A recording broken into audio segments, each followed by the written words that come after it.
Hello friends, welcome to Sunitha kitchen. ఈరోజు మన ఛానల్లో సింపుల్ అండ్ టేస్టీ ములక్కాడ పప్పుచారు లేదా మునక్కాయ పప్పుచారుని ఎలా తయారు చేసుకోవాలో చూసేద్దాము. చాలా తక్కువ ఇంగ్రీడియంట్స్తో తక్కువ టైంలో రుచికరంగా ఈ పప్పుచారుని తయారు చేసుకొని తినచ్చండి. కడుపు నిండా భోంచేయాలనుకుంటే ఖచ్చితంగా ఒకసారి ఈ ములక్కాడ పప్పుచారుని చేసుకోండి. చాలా చాలా బాగుంటుంది, తృప్తిగా భోంచేస్తారు. పిల్లలైతే బాగా లైక్ చేస్తారండి ఈ పప్పుచారుని. ఇప్పుడు తయారీ విధానాన్ని చూసేద్దాము. ముందుగా నేను ఇక్కడ ఒక పెద్ద నిమ్మకాయ సైజ్ అంత చింతపండు తీసుకొని 1-2 సార్లు శుభ్రంగా కడిగిన తర్వాత తగినన్ని నీళ్లు పోసి ఒక 15 నిమిషాల పాటు నానబెడుతున్నాను. ఒకవేళ మీకు అంత టైం లేదు అనుకున్నట్లయితే ఈ చింతపండులో గోరువెచ్చని నీళ్లు పోయండి, త్వరగా నానిపోతుంది చింతపండు.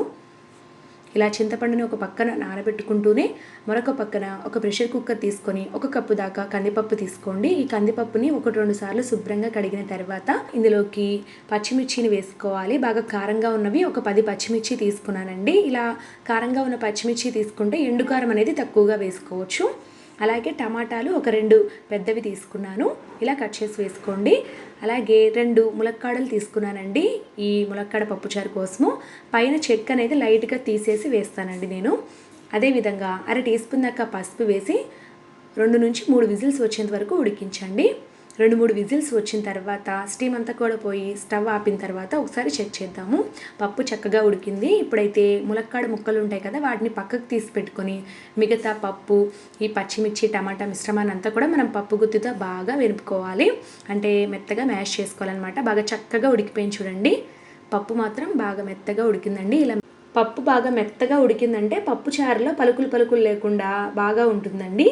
సో ఇలా బాగా మెత్తగా మ్యాష్ చేసుకున్న తర్వాత ఇందులో తగినన్ని చింతపండు నీళ్ళు పోసుకోవాలి. మనం చింతపండు నానబెట్టుకున్నాం కదా, దాన్ని బాగా పిసికి ఆ నీళ్ళ వరకు వేసుకోండి. అదేవిధంగా తగినన్ని నీళ్ళు పోసుకోవాలి. పప్పుచారు పల్చగా కావాలనుకుంటే కాస్త ఎక్కువ నీళ్ళు పోసుకోండి, లేదు చిక్కగా కావాలనుకుంటే కాస్త తక్కువ పోసుకొని పక్కన పెట్టుకోండి కలుపుకొని. ఇప్పుడైతే తాలింపు వేసుకుందాము పప్పుచారుకి. అందుకోసం స్టవ్ మీద పెద్ద గిన్నె పెట్టుకొని 2 టేబుల్ స్పూన్ల దాకా ఆయిల్ వేసి వేడి చేసుకోవాలి. ఆయిల్ బాగా వేడెక్కిన తర్వాత పోపు దినుసులు వేసుకుందాము. ఆవాలు, జీలకర్ర, మినపప్పు, శనగపప్పు ఇవన్నీ కలిపి ఒక పెద్ద టేబుల్ స్పూన్ దాకా వేసుకొని బాగా ఫ్రై చేయండి. పోపు దినుసులు బాగా వేగిన తర్వాత ఇందులోకి కచ్చాపచ్చాగా దంచిన 5-6 వెల్లుల్లి రెబ్బలు, 4-5 ఎండుమిర్చి, చిటికెడు ఇంగువ వేసానండి. ఇంగువ వేయడం వల్ల ఇలాంటి పప్పుచారులలోకి బాగుంటుంది. మీకు ఇష్టం లేకపోతే వేయకండి. ఇవి కాస్త వేగిన తర్వాత ఒక పెద్ద ఉల్లిపాయను ఇలా స్లైసెస్ కింద కట్ చేసి వేసుకోండి. ఒక రెమ్మ కరివేపాకును కూడా వేసి బాగా ఫ్రై చేయండి. ఉల్లిపాయ ముక్కల్ని బాగా పచ్చివాసన పోయేంత వరకు దోరగా వేయించండి. వీలైతే కొద్దిగా కొత్తిమీరని కట్ చేసి ఇలా ఆయిల్లో వేసుకున్నారంటే మంచి ఫ్లేవర్ వస్తుందండి పప్పుచారుకి. ఇలా ఉల్లిపాయ ముక్కలు వేగిన తర్వాత 1/2 టీ స్పూన్ దాకా మరి కొద్దిగా పసుపు వేయండి. అలాగే 1 టీ స్పూన్ దాకా కారం వేసి 1 నిమిషం పాటు ఫ్రై చేయండి.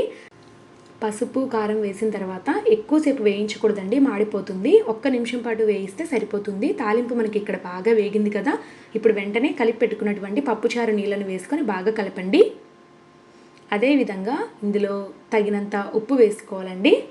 ఇక్కడైతే నేను ముందుగా ఉడకబెట్టినటువంటి ములక్కాడల్ని కూడా యాడ్ చేస్తున్నాను.